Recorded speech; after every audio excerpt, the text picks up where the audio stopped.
এখন ছানার পানি দিলাম, দেখেন ভালো করে। এই ছানাটা আস্তে আস্তে আস্তে আস্তে দেখেন দুধটা একবারে দেখেন একেবারে খুব সুন্দর হয়ে ছানা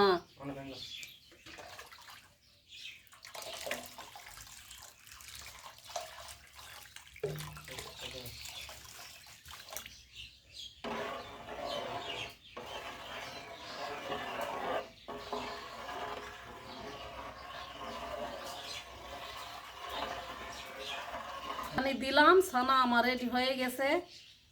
দেখেন কালকে আমাদের মিষ্টি হবে। পরবর্তী ভিডিও আপনারা ভালো করে দেখবেন। কালকে মিষ্টি হবে, কালকে আবার দেখবেন আর বেশি বেশি শেয়ার করবেন।